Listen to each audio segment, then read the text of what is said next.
What's up, ladies and gentlemen, boys and girls around the world? I would like to welcome you back to the Real Talk with Zuby podcast. Today's episode is being recorded all the way out in Dubai. We are recording this one in person because this is not just any interview. This is a top special interview. It's been highly requested, hotly anticipated. This is actually this guest's second time on the podcast. We recorded way back in January 2019 before either of us were anywhere near as well known as we are now. And without further ado, this is the one and only Top G, Andrew Tate. What's up, bro? Good to be here, my friend. Good to see you, man. Good to see you. Dude, it's been a long time not since we last spoke, but since we last spoke publicly in a way that everyone's able to hear us. You were actually the fourth guest on my podcast when I just started it. Wow. So much stuff has happened in the past almost 4 years at this point. Yeah. But first thing, man, how you doing?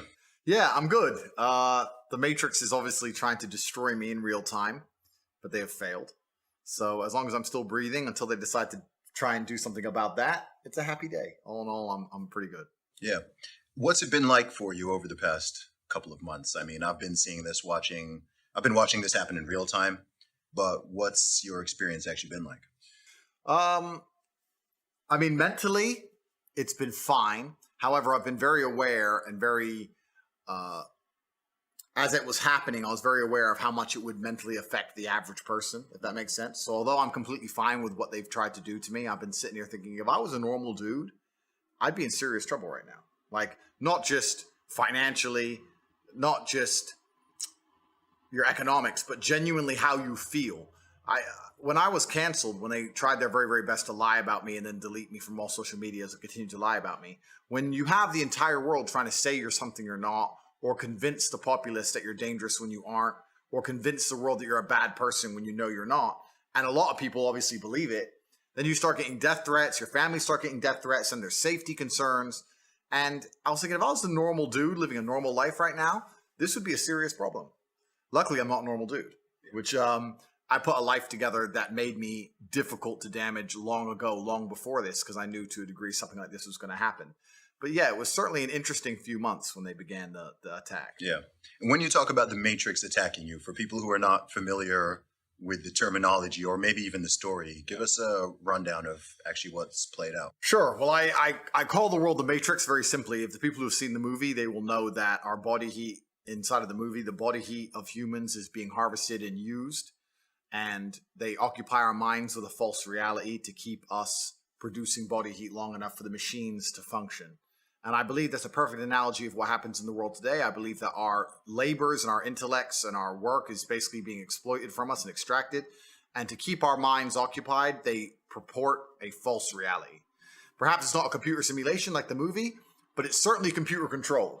If the social media companies and the media companies can control the information people have access to, and they'll delete an entire side of the argument for anybody who tries to talk against it, then they are creating a false reality. And people are buying into this false reality so that they can stay asleep long enough to continue to be a slave. So I think the Matrix is a perfect example of what's happening in the world today. And anybody who stands up and speaks loudly up against the Matrix, if you do it too loud, too long, sooner or later they see you as a problem. They want you to go away. And there's 3 stages to that. First, they try and delete you everywhere and cancel you like they've done to me. The second stage is put you in jail for no reason. And the third stage is to kill you. So one of my lives have been used up now. So it's kind of scary. You know, you're kind of sitting there going, well, usually at this stage, people go away. But if I don't go away, what comes next? So that's kind of scary. But basically, the media machine, the Matrix, decided that the impact I was having on the populace was not beneficial to them and their goals and their aims, and that whatever I'm teaching people or making people think about isn't necessarily aiding their agenda. I think with people in my position, some of them will sell their soul, or some of them will change their mind and shut up. I'm not that guy. They tried to, I think with a certain degree, they promise you fame and money, or they'll unshadow ban you, or they'll let you be a certain way. They'll let you get bigger and let your ego be satisfied if you'll be quiet. I refused, and then they decided to try and delete me from everywhere. So that's what happened. Yeah, and I think when it comes to the deletions, I don't think people are aware of just how hard they've gone at you. I think people know they took your Facebook and Instagram and YouTube down, but what's been the extent of it? Yeah, so they took even I can't remember everything, bro. They took my Uber, my Airbnb, which is funny because I never used Airbnb. When they sent me a cancellation email, it's the only one I replied to. I was like, because they sent me some email, hi, my name's David, I'm from Airbnb, and the idea of inclusion is behind Airbnb's philosophy, and blah, blah, some crap about how I'm a bad person.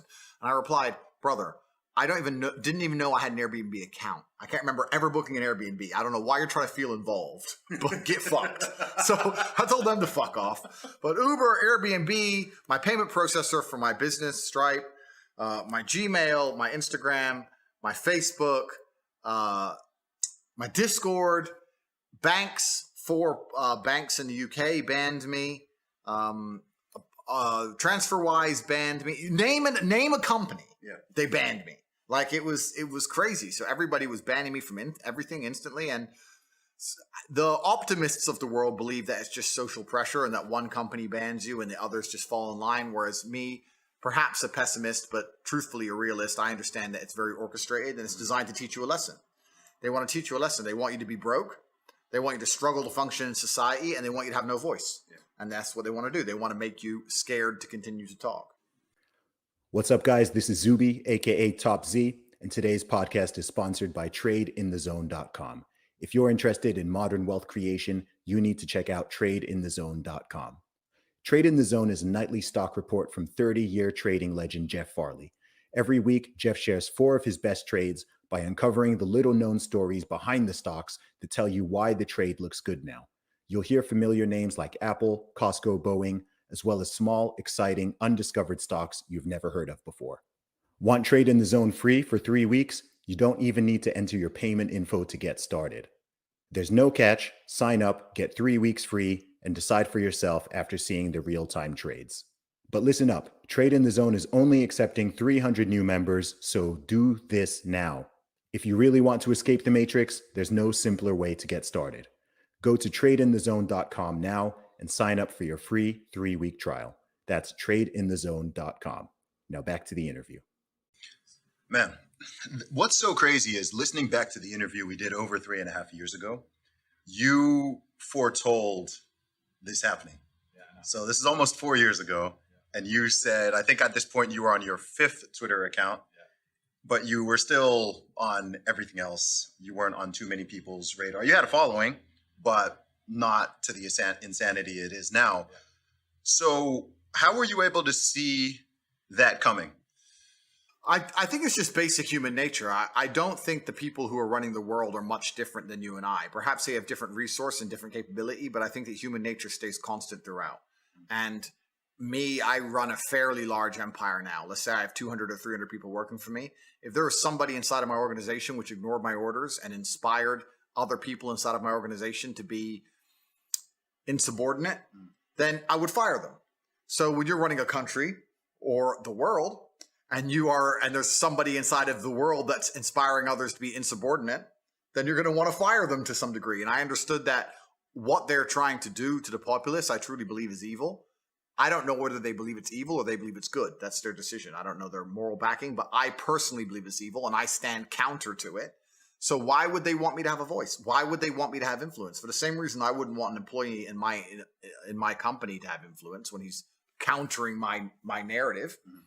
They don't want me to have a voice. So I always understood this. I knew that sooner or later they were going to just look at me and think he's too big of a problem to exist.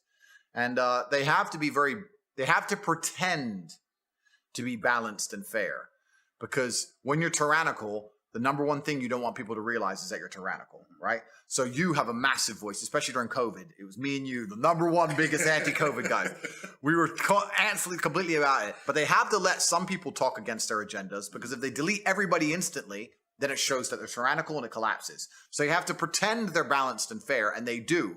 But if you reach a critical mass where you're having a genuine impact and effect at a certain point, I think that they just come for you and shut you up.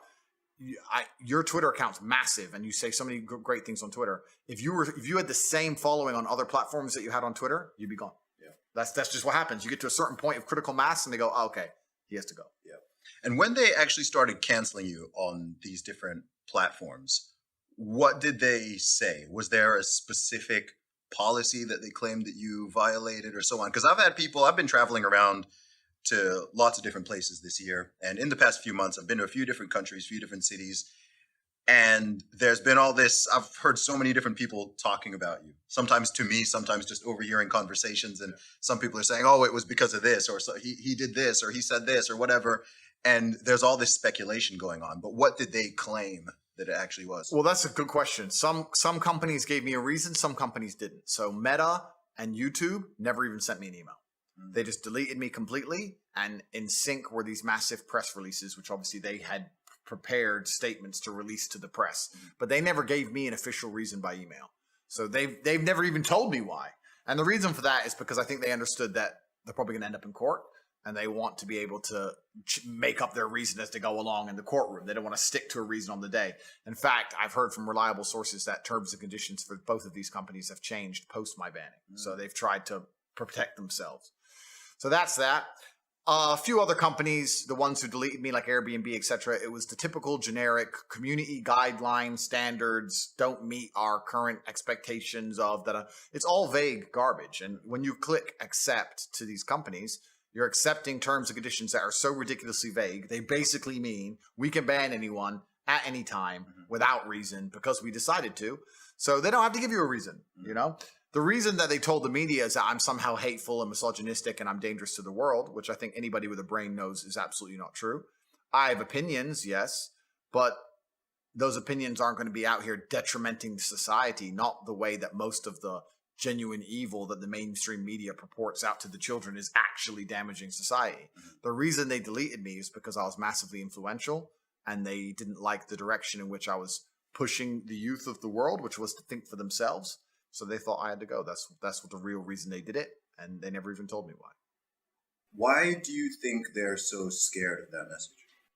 They're scared of a message. They're always going to be scared of any message that comes from somebody that people idolize and respect, which is basically telling people to be strong physically and mentally and to resist the slave mind and to think for themselves, because their number one agenda is to create worker drones. They don't want you to think for yourself, which means that to a degree you need to be weak, both mentally and physically.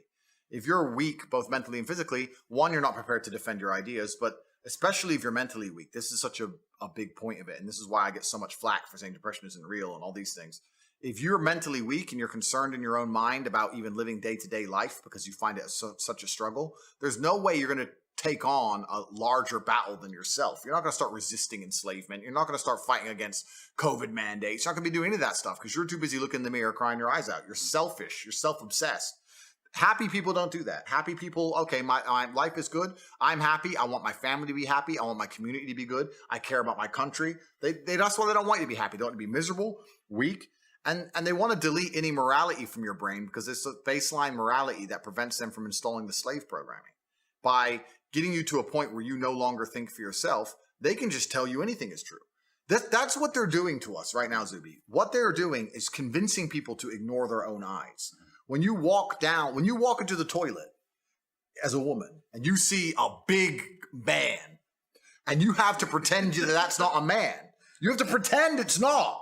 Because if you acknowledge what your own eyes are telling you, you're the enemy, right?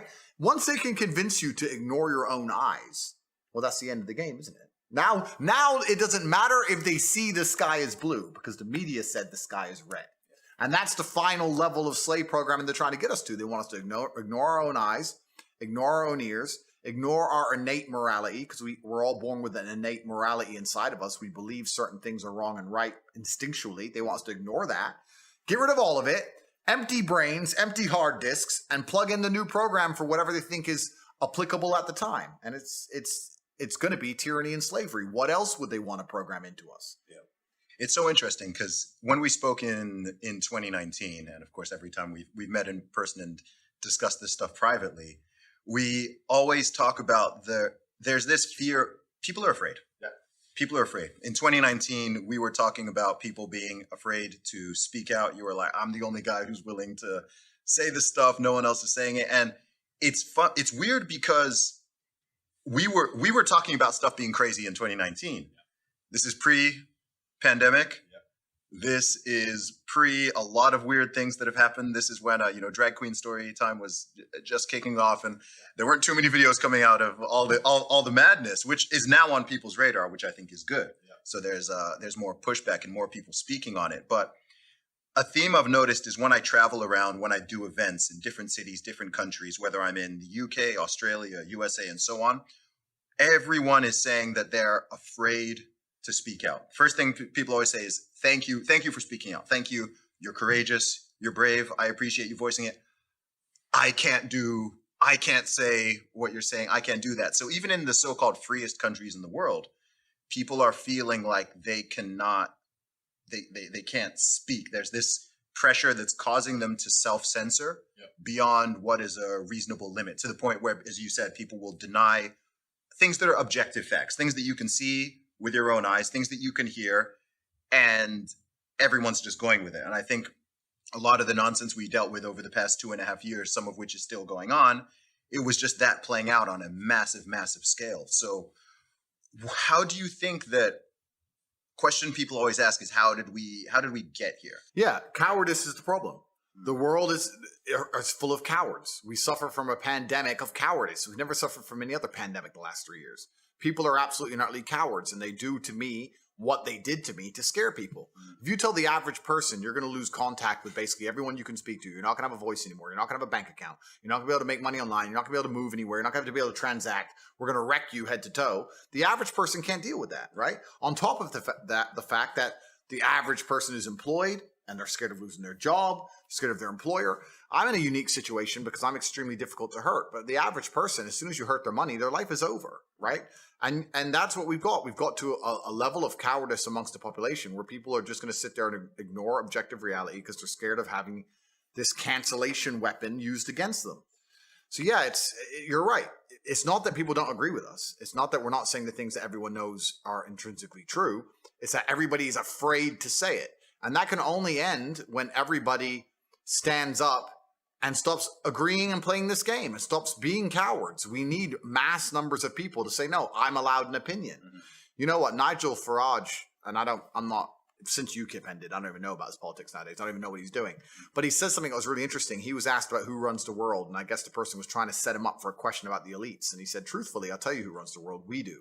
Because we decide how much of this crap we're going to put up with. The problem is we're putting up with too much of it. Problem is everyone's a coward. And you're right. I get the same thing. Wow, thanks for saying it. Why don't you say it? And everyone is just terrified. And it really is truly crazy because fear has always been the control mechanism of man. The worst things that have ever happened in any society or any civilization since the dawn of fucking records has been done under the name of fear. Get the population afraid. What did Goebbels say? The propaganda minister of the Third Reich. Once people are afraid, give them a common enemy. They'll do anything you want. That's the Nazis knew this. Everyone knows this, right? So it's a basic playbook, but I think it's also a larger issue. I think that things like making sure people are semi-depressed, making sure people are divided, making sure people are selfish, making sure people are self-obsessed, they're trying to destroy people's will to stand up and care about anyone other than themselves. And once you do that, couple in with the fact that if you start to care about others and genuinely care about the world, you'll ruin your own life. Mm-hmm. It just makes people shut up. Yeah.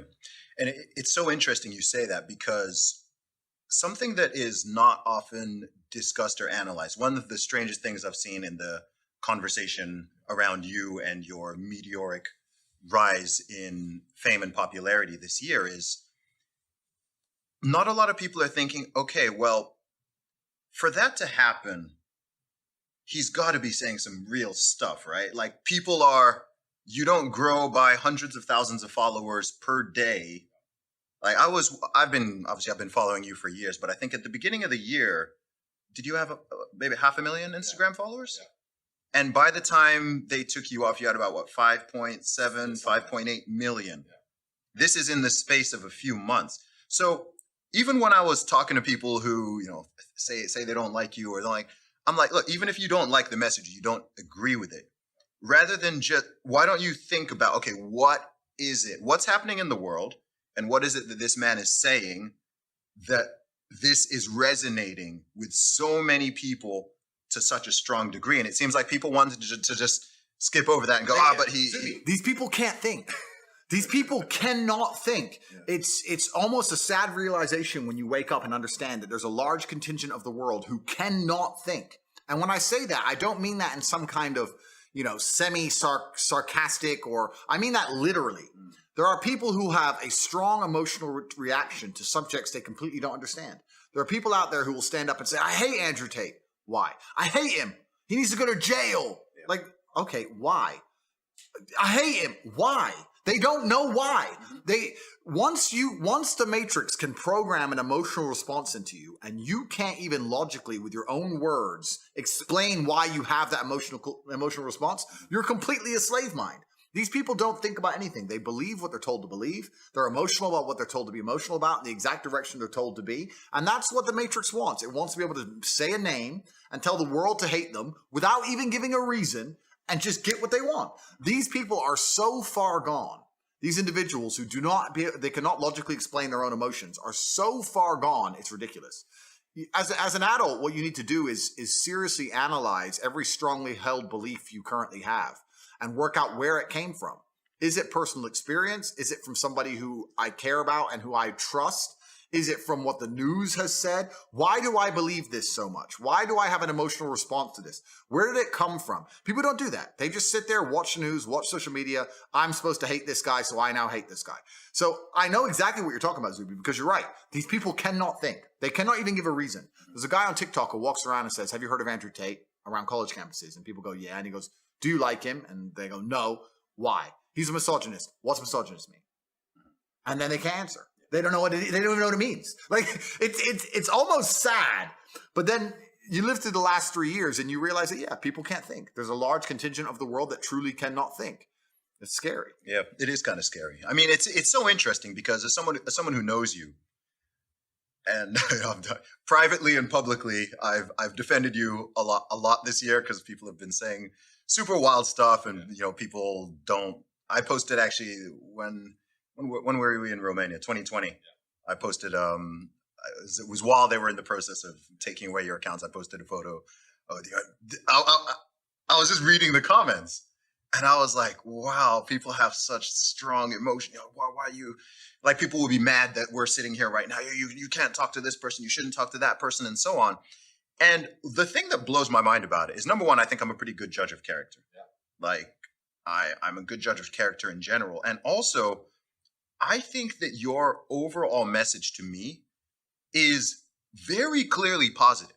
Yeah. That's the thing about it. To me, it's like, look, someone might not like this bit or that bit or disagree with that statement. But I'm like, look, overall, what this, it's not that dissimilar to me to what they tried to do with Jordan Peterson. Yeah. Like you have, I'd say the overall message, perhaps even of all three of us, is somewhat similar. There's a certain through line about personal responsibility, building yourself up, especially as a man, not falling into this victim game, improving your mindset, improving your body, all of these things. But people will just ignore all of that. They'll just ignore all the positive. They'll ignore the fact that you're helping people, motivating people, helping people. You get emails. I've had emails. Oh man, I was feeling suicidal. I was feeling this. I was feeling that. And just listening to you helped me. It motivated me, got me in the gym, and so on. And people will just gloss over all of that. Completely. And they make it out as if like all you talk about is women. Yeah. Or something. That's what's crazy. But the reason they'll gloss over all of that is because, like I said, you have to ignore your own eyes. That's what they want. When you're fully slave-minded, what I will genuinely state this as a fact. I will state this as a fact, even though I don't know it's a fact. But I would love for someone to do the study. Go out there in the world and ask 100 people if you like Andrew Tate or not. And the ones who say yes and the ones who say no, do an IQ test. And I guarantee you, the biggest idiots out there, when I see people who dislike me and I see them trying to explain why, it doesn't even make sense. It doesn't even make sense. It's like, it's English, but it doesn't make logical sense. And yeah, they'll come at me with the garbage about being a misogynist, etc.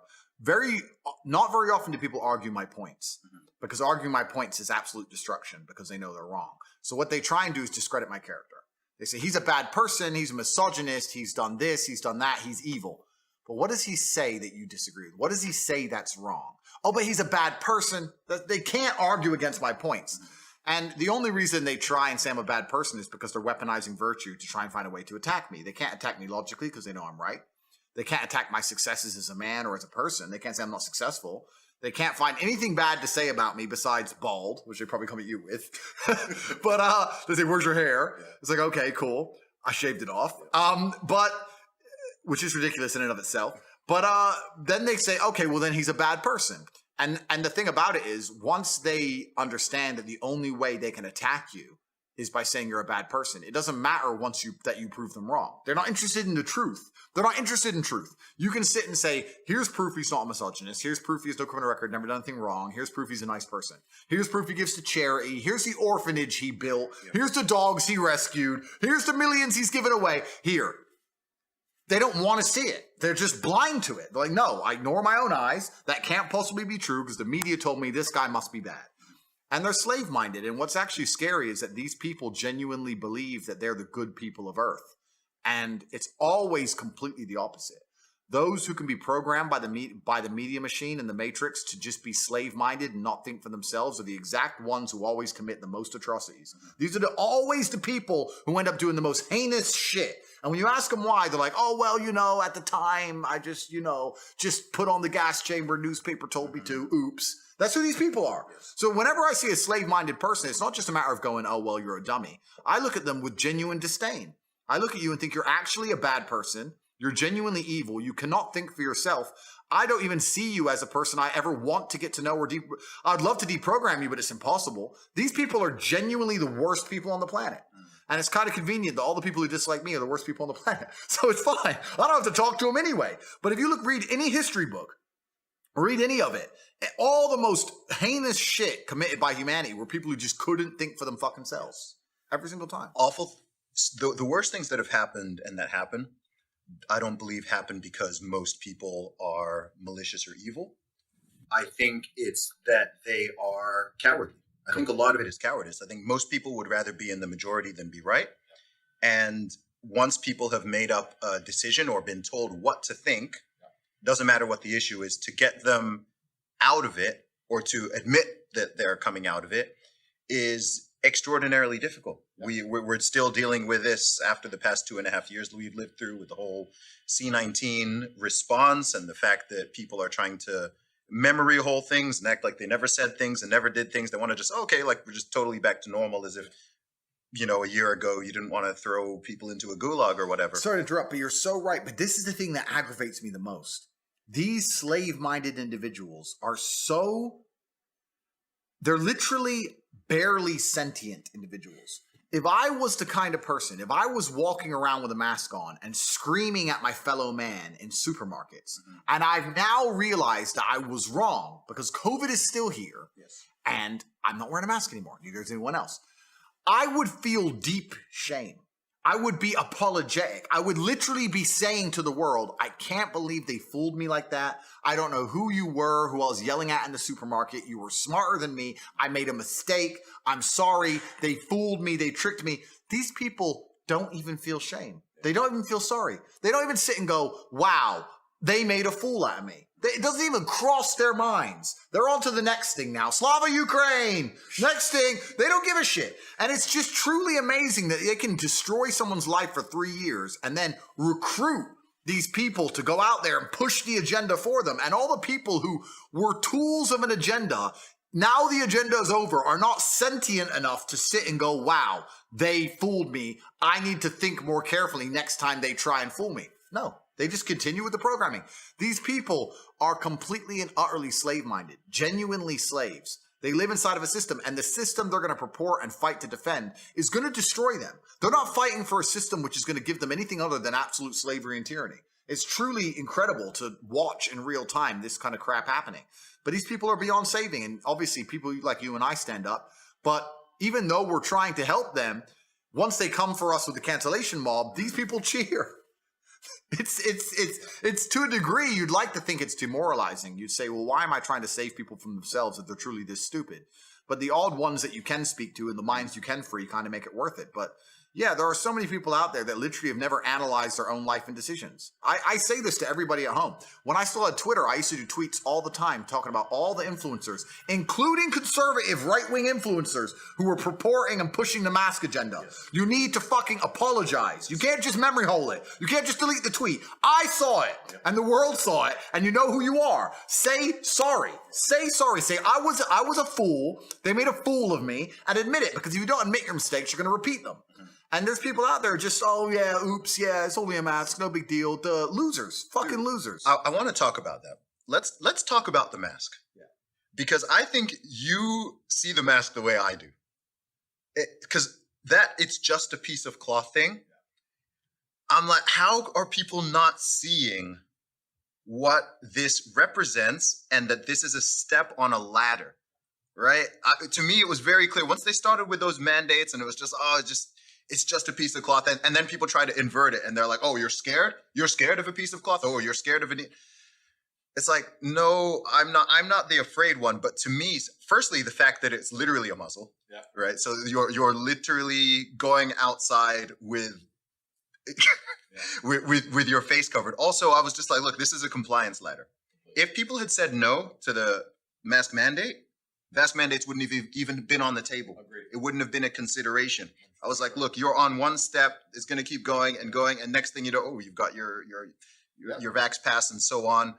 And then, there's the real effects. Like, we're social beings. Being able to see people's faces is important. Communication is important. If you've got young children and they're going to learn how to speak and so on for their development, it's important. And people are like, oh, where are your studies? I'm like, bro, if you need a study for me to tell you that it's important to be able to see people's faces and their mouths moving when they're talking to you, if you can't see that there's going to be a detrimental effect, or that there's not going to be some detrimental effect of just locking people in their houses for weeks and months on end, like, yeah, you're right. I can't pull out a study, but I know that if you go to prison and they want to extra punish you, they put you in solitary confinement. Yeah. So tell me, what are your thoughts on that? No, man, you nailed it. It was a compliance exercise. You're completely right when it comes to vax mandates. The only reason all this crap ended is because people finally started to wake up. If they would have woken up sooner, it never would have happened in the first place, which is why when I saw people at the beginning of this garbage purporting and pushing the idea, I was so infuriated by it because it was so obvious to me. And I'm talking about big figures on Twitter, right-wing conservative Twitters. I couldn't fucking believe how easily they all cucked out and cowardice and were saying, yeah, wear a mask, it's just a mask, it's just a mask. No, it's not just a mask. I'm a sentient being, and I'm an individual, and I get to decide what I want to do with my body. And if everyone else is wearing a mask, then they're already safe. So why do I fucking need one? I don't want to wear one. Who are they to tell me and force me to wear something on my face? Next, they're going to force me to put something in my bloodstream, which they attempted to do, and they failed. They did it to millions and millions of people. There was a guy on Twitter, I don't know if he's even still around, because he had a little bit of controversy, which we don't need to go into for the sake of morality. I mean, he was pro-mask, and I remember arguing with him back when I had an account. I was like, bro, what's wrong with you? Like, it's not just a mask. And then he ended up doing another tweet about how he convinced how his kids had to take the vaccine so they could play baseball or some crap. Then he went down the rabbit hole of complete degeneracy, and his fall off is pretty interesting. But it's just crazy. I couldn't, even from the very beginning, understand how people didn't see exactly what it was. It was a compliance exercise. And the people in charge of the world sat around laughing. And I really do believe it was laughing. People sit and say, oh yeah, C-19 was just for money. It's just about profit. And I think that's an optimistic way to look at it. Yes, profits were made. Yes, I agree it was just about money and money was involved. However, a lot of the people behind this stuff print money. They don't care about money because they print it. They make it up. They type it into computer screens. So they're not interested in making profit because they can make profit anytime they want by affecting global markets, right? It's not about that. What it's about is control and power and ego. And a lot of the people in the world who were complying with this crap, who have never had any power or don't understand how the world works, don't understand that it is inside of human nature to constantly get an endorphin rush from becoming more and more powerful. This is why rich men want to become more and more rich. This is why people with fast cars want to drive faster and faster. That's why playboys want more and more girls. It's why that's just human nature. And once you've been powerful for X amount of time and your family's been powerful for as long as you can remember, and you're a billionaire or a trillionaire or whatever you are, the only thing that's going to make you happy and smile is to feel more powerful. So how do you do that? You tell people, put on a mask when you walk in the restaurant, take it off when you eat, put it on when you stand up, take it off when you sit down. This has nothing to do with medical science. This is just pure compliance. This is just ha ha ha. Watch them put it on, put it off, stand up, do the musical chairs. Look at these dummies. It's funny. And people don't understand that, oh, it can't just be for that. They didn't ruin all those lives just because it's a joke. Yes, they did. You didn't go to your parents' funeral because it was funny. You stayed in your house for months for no reason because it was funny. You lost your business because it made someone else laugh. That's all it was. People sat around in charge of the world and said, fuck them. Let's have a game. Let's see how long this goes on for. Oh, it's been a week. No riots yet. Let's try again. Nope. A year. No riots yet. Let's up the game. Let's give them an injection. Let's make them all take an injection. Let's text them 7 times a day for an injection for something that has 99.9% chance of not killing them anyway. Let's give them something more. Let's mandate it. Let's stop them from flying. Wait. No riots yet. New variant. Yeah, no, now there's a new one. Now there's a new one. Watch out. Like, and people are just sitting there going, oh, okay. Like, it's truly, truly incredible. Yeah. Like, members of my family, some of them got the vaccine, whatever. I was like, look, you had a serious health issue. When you had cancer, you went to the NHS and they said, we'll send you a letter in 4 weeks. And you didn't get a letter and you had to call them and chase them and ask when your next appointment was. But they'll text you 8 times a day to get this injection. Do you think they really care about you living or dying? When you have cancer, they don't answer you. Like, how stupid do you have to be? And people would say to me, yeah, I know it's dumb, but I'll just get it. Yeah. Like, You know what? You know what else it is? I mean, two points. Number one is the fact that it was just everyday citizens enforcing this on each other. Yeah. To me, was the worst part. I'm like, look, government's going to do what government's going to do. Yeah. All right, I lost faith and trust in that a while ago. Yeah. But just seeing people, whether I was in the USA or in Mexico, or to be honest, people in the UK were not too bad with this. Portugal, oh my gosh, terrible. Yeah. Like walking down the street outside.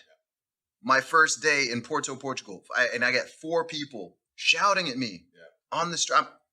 It's sunny outside, nice weather. I'm walking down the street, minding my business. People are screaming at me to put on a mask. I'm like, no one has told you to do that. You're not a police officer. Right. You're in no position of authority. You want to go into a restaurant and you won't let me into the restaurant. I'm like, if there was a police officer behind you who's enforcing it, I kind of get it more, but it was like, people were just doing this on their own accord.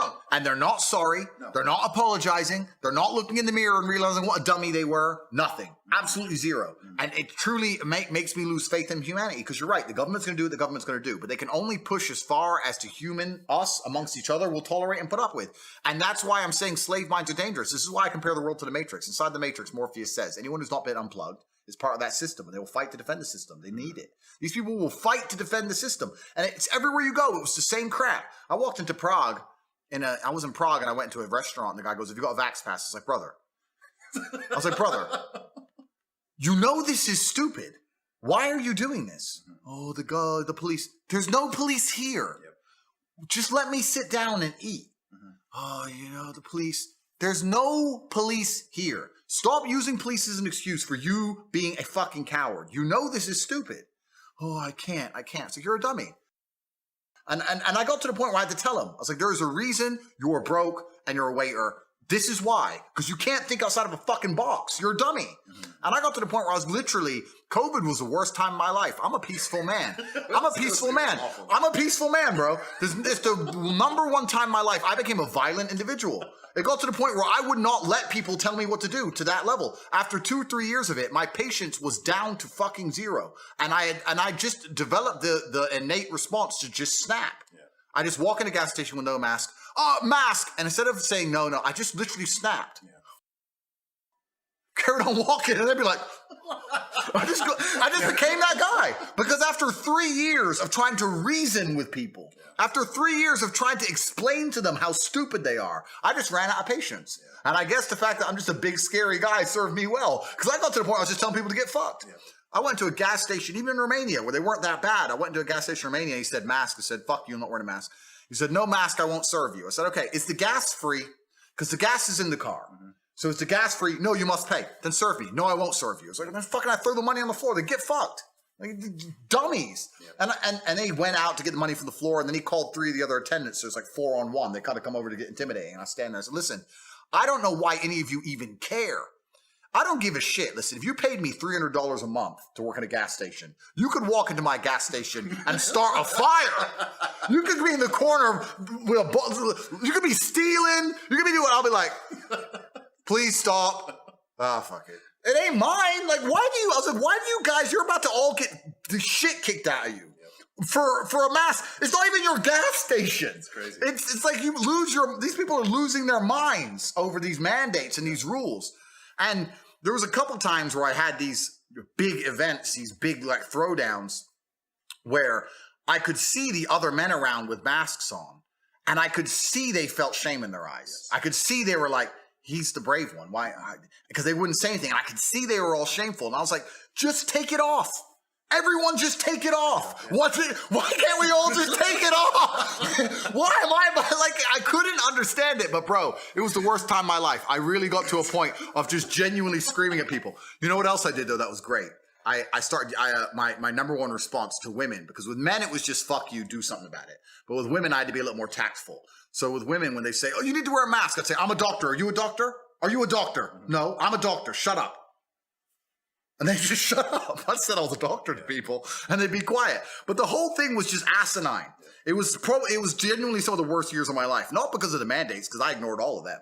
I didn't obey a single fucking one. I did whatever I wanted the entire time. Didn't get injected, didn't wear masks, didn't stay home. I broke all the rules. But just dealing with idiots trying to tell me what to do, I couldn't tolerate. After 3 years, I'm telling you, it's a good thing. Maybe they ended it because of me. Maybe they were analyzing me and they thought, he's at the end of his temper. Things are going to go wrong because he's just walking around swearing at people now. Let's drop this crap. I couldn't believe it. It was so disheartening.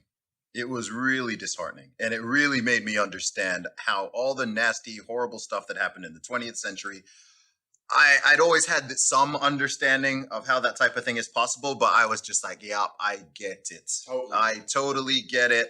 And all you people who think you're all virtuous and heroic and whatever, I know exactly what you would have done had you been in that scenario those few decades back.